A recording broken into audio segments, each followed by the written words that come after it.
बिस्मिल्लाहिर्रहमानिर्रहीम, अस्सलाम वालेकुम। मेरा नाम सबीन शहबाज और आप मेरा यूट्यूब चैनल देख रहे हैं। नाज़रीन, आज हफ्ते का रोज है, लेकिन हफ्ते के रोज ही सुबह सुबह सुप्रीम कोर्ट ऑफ पाकिस्तान से इंतहाई बड़ी खबरें सामने आई हैं। आज सुबह सुबह ये खबर आई कि जस्टिस मंसूर अली शाह ने जजिस कमेटी को एक खत लिखा है। अब वो खत किस हवाले से था, इस व्लॉग में उस पर भी बात करेंगे। और परसों से शुरू होने वाला हफ्ता कितना अहम है सुप्रीम कोर्ट से, और सुप्रीम कोर्ट से हुकूमत के लिए कितना अहम है और पीटीआई के लिए कितना अहम है, ये भी इस व्लॉग में जो है वो आपके सामने रखेंगे। सबसे पहले हम बात करेंगे जो एक शोकाज नोटिस की बाज़गश्त है गुज़िश्ता तकरीबन एक हफ्ते से। पीर के रोज वो शोकाज नोटिस हुआ था और उस पर समातें बाकायदा तौर पर शुरू हुई थी। पीर के रोज उस पर जो है वो पहली समात थी, मतलब वो नोटिस हुआ था। फिर मंगल, बुध और जुमेरात 3 दिन इसकी समातें जारी रही और जुमेरात को समात मुकम्मल होने के बाद इसका फैसला महफूज किया गया था। ये एडिशनल रजिस्ट्रार साहब है नजर अब्बास साहब, जिनको ये शोकाज नोटिस तौहीन अदालत का जारी किया गया था। जुमेरात के रोज फैसला महफूज हुआ। अभी वो फैसला सुनाया नहीं गया तो साथ ही उन्होंने एक इंट्रा कोर्ट अपील इस फैसले के खिलाफ दायर कर दी। अब कुछ कानूनी माहिरीन जिनसे मेरी बात हुई, उन्होंने ये कहा है कि एक एक मैटर जब वो कोर्ट में पेंडिंग है तो उस पर इंट्रा कोर्ट अपील हो नहीं सकती। बहरहाल हम उसको साइड पर रखते हैं, क्योंकि ये जो ज्यादा कानूनी माहिरीन हैं, जो एक्सपर्ट्स हैं, वो इस चीज पर ज्यादा बात कर सकते हैं या वो इस चीज पर ज्यादा बेहतर तरीके से गाइड कर सकते हैं। उन्होंने ये कहा कि जी एक उन्होंने इंट्रा कोर्ट अपील दायर की। उनकी इंट्रा कोर्ट अपील दायर करने तक तो बात समझ आती थी, लेकिन उसके बाद ही इतनी स्पीड के साथ उस पर एक 6 रुकनी बेंच तश्कील दिया गया। जो 6 रुकनी बेंच तश्कील दिया गया उसमें तमाम जजेस जस्टिस मंसूर अली शाह से, वैसे तो सुप्रीम कोर्ट में इस वक्त चीफ जस्टिस भी चीफ जस्टिस मंसूर अली शाह से जूनियर हैं, लेकिन उस बेंच में जो जस्टिस आप ये कह लेंगे जस्टिस मंसूर अली शाह के ऑर्डर के पर अमल ना करने पर जो नोटिस हुआ था, उस पर जो एक नोटिस जारी किया गया था, उस पर जो बेंच बनाया गया उसमें भी तमाम तर जजेस जस्टिस मंसूर अली शाह से जूनियर हैं। जस्टिस जमाल खल मंदुखेल हैं, जस्टिस मुसर्रत हिलाली हैं, जस्टिस अतर मिनल्ला हैं। इसके अलावा बाकी 3 जजेस भी जो हैं वो भी जस्टिस मंसूर अली शाह से जूनियर ही हैं। अब ये 6 के 6 जजेस जो है 6 रुकनी लार्जर बेंच इस पर बनाया गया और इस इंटर कोर्ट अपील पर पीर के रोज यानी कि परसों के रोज इंटर कोर्ट अपील समात के लिए मुकर्रर भी की गई। अब ये खबर ये है कि जस्टिस मंसूर अली शाह ने गुज़िश्ता रोज एक खत लिखा है जजिस कमेटी को, 3 रुकनी जजिस कमेटी जिसका हिस्सा जस्टिस मंसूर अली शाह खुद भी हैं। उन्होंने बाकी 2 जजिस जस्टिस अमीनुद्दीन खान और चीफ जस्टिस ऑफ पाकिस्तान को एक खत लिखा है और जस्टिस मंसूर अली शाह ने उस खत में जो इंटर कोर्ट अपील पर समात के लिए लार्जर बेंच बनाया गया है उस बेंच पर एतराज उठाया है। जस्टिस मंसूर अली शाह ने जो खत लिखा है उस खत की कॉपी जो है वो सामने आई है और उस खत में ये लिखा गया है कि जुमेरात के रोज जुडिशल कमीशन का इजलास था जो कि सिंध हाई कोर्ट में एडिशनल जजेस की तकर्रियों के लिए बुलाया गया था। उस इजलास के बाद जो है वो चीफ जस्टिस ऑफ पाकिस्तान ने जजेस कमेटी का एक इजलास हंगामी बुनियादों पर कह लेंगे तलब किया है। उस इजलास में जस्टिस मंसूर अली शाह ने अपने खत में ये कहा है कि उसमें ये कहा गया था कि इस पर 6 रुकनी बेंच बनाया जाएगा और मैं इस चीज पर मुत्तफिक था, लेकिन फिर मैंने ये कहा कि इस पर 6 रुकनी बेंच ना बनाया जाए, इस पर 4 रुकनी बेंच बना दिया जाए, क्योंकि 3 जजेस का शोकाज नोटिस था तो 4 या 5 जजेस पर समात कर सकते थे। जस्टिस मंसूर अली शाह ने अपने खत में जो बेसिक पॉइंट है वो ये है कि जस्टिस जमाल खान मंदोखेल और जस्टिस जमाल खान मंदोखेल और मोहम्मद अली मजहर की शमूलियत पर जो है वो एतराज उठाया है और जस्टिस मोहम्मद अली मजहर ने कहा है कि ये दोनों जो है ये आईनी कमेटी का हिस्सा भी हैं और आईनी कमेटी ने जो है वो हमसे मुंतकिल होने वाला केस अपने पास लगाया था। मतलब ये जो केस जो लगा नहीं, जो केस ना लगने पर ये तमाम सूरत हाल सुप्रीम कोर्ट में डेवलप हुई है, उस सूरत हाल के हवाले से जस्टिस मंसूर अली शाह ने बात की है कि जस्टिस जमाल खान मंदोखेल और जस्टिस मोहम्मद अली मजहर जो है ये आईनी बेंच की जो कमेटी है, जो आईनी बेंच में केसेस फिक्स होते हैं उस हवाले से जो कमेटी है वो तमाम तर जो केसेस है ये केस जो है ये आईनी बेंच ने ही अपने आईनी कमेटी ने अपने पास शिफ्ट किया था।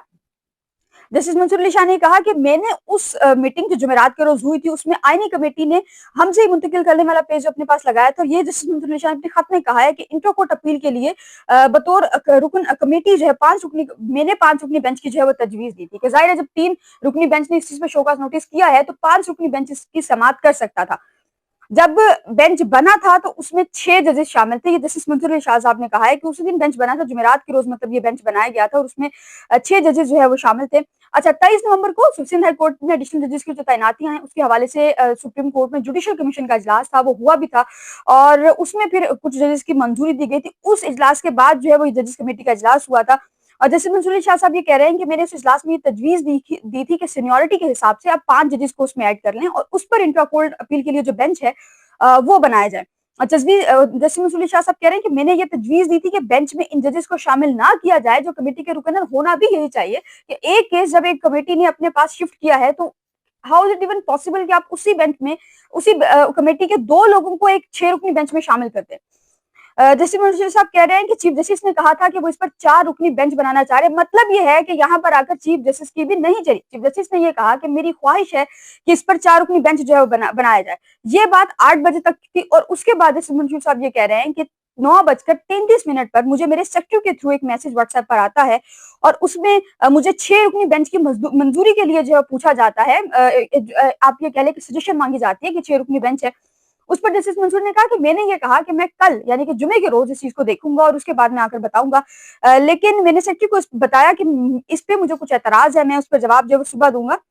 लेकिन रात 10:28 पर जो है वो सेक्रेटरी ने मुझे बताया कि इस पर 6 रुकनी बेंच जो है वो बन चुका है और सेक्रेटरी ने ये बताया कि इस चीज का जो रोस्टर है बाकायदा वो भी जारी कर दिया गया है और मेरा बेंच पर 2 मेंबर की हद तक एतराज है। बेंच इख्तियारात का जो केस है वो हमसे वापस लेने का फैसला दोनों कमेटियों ने किया था।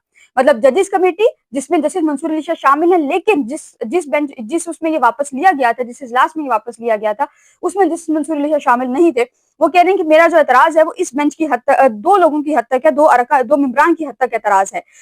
जस्टिस मंसूर अली साहब अपने जो खत है उसमें उन्होंने ये कहा है कि कमेटियों में शामिल जजेस के फैसले पर ही सवालात जो है वो उठे और कमेटी में शामिल अरकान अपने किए पर जो है वो खुद जज नहीं बन सकते। मतलब अगर आपने काम गलत किया है, ये वो हो रहा है कि अगर आपने गुनाह कर लिया है और आपको उस गुनाह में फैसला करने के लिए जो कमेटी बनाई गई है उस कमेटी में आपको शामिल कर लिया गया।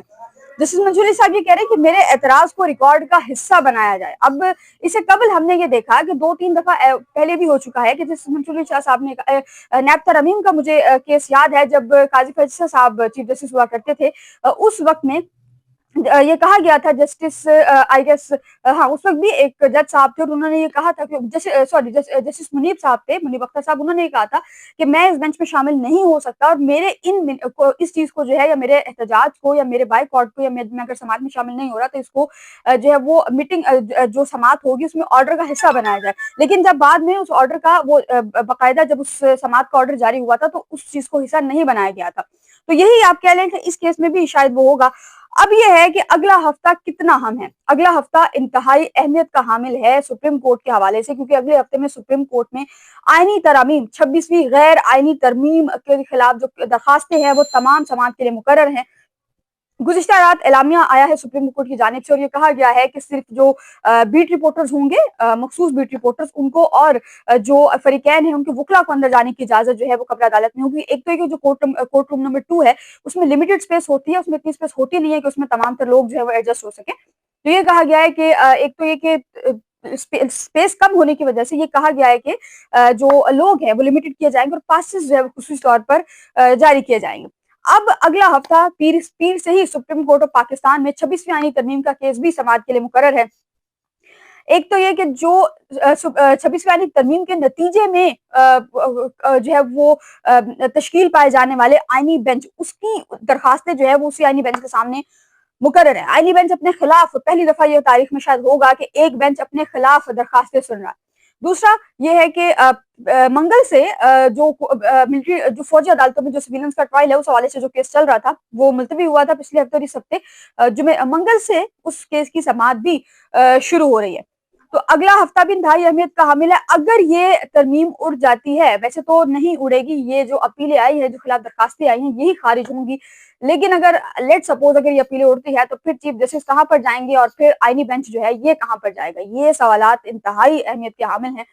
और 26वीं आईनी तरमीम पर पहले काफी ज्यादा तकरीबन 2 दर्जन से ज्यादा जो दरखास्तें हैं वो 26वीं आईनी तरमीम पर इस वक्त सुप्रीम कोर्ट के अंदर मौजूद है। और अब ये कहा जा रहा है कि अब जो है वो पाकिस्तान तहरीक इंसाफ ने भी आज जो है वो 26वीं आईनी तरमीम के खिलाफ दरखास्त दायर की है और एक बड़े बड़े बेसिक से पॉइंट्स लिखे और वो सारे पॉइंट जो है वो बिल्कुल ठीक है। कि एक तो ये कि जो 26वीं आईनी तरमीम है ये अदलिया की आजादी के खिलाफ है और आज जो अदलिया की आजादी है वो हर जमहूरी मुल्क का एक मेन जुज है। लेकिन 26वीं आईनी तरमीम के बाद जो है वो अदलिया की आजादी नहीं रही और यही बात जस्टिस मंसूर अली शाह साहब ने जुमेरात को जब समाअत हो रही थी तो उसमें भी कहा था कि अगर इसी तरह से चलता रहा तो ये अदलिया की आजादी के मुनाफी है, ये इंडिपेंडेंस ऑफ जुडिशरी नहीं है। बहरहाल अब जस्टिस मंसूर अली शाह साहब ने एतराज उठा दिया है और मुमकिन है कि पीर के रोज जस्टिस मंसूर अली शाह साहब जो जुमेरात के रोज फैसला महफूज किया गया था वो भी सुना दें और उस फैसले के बाद फिर क्या कुछ जो है वो सुप्रीम कोर्ट में होगा वो इंशाल्लाह पीर आने वाला हफ्ता जो है उसमें आपके सामने रखेंगे। मुझे अपनी दुआ में याद रखिएगा और अपने यूट्यूब चैनल को सब्सक्राइब जरूर कीजिएगा। अल्लाह हाफिज।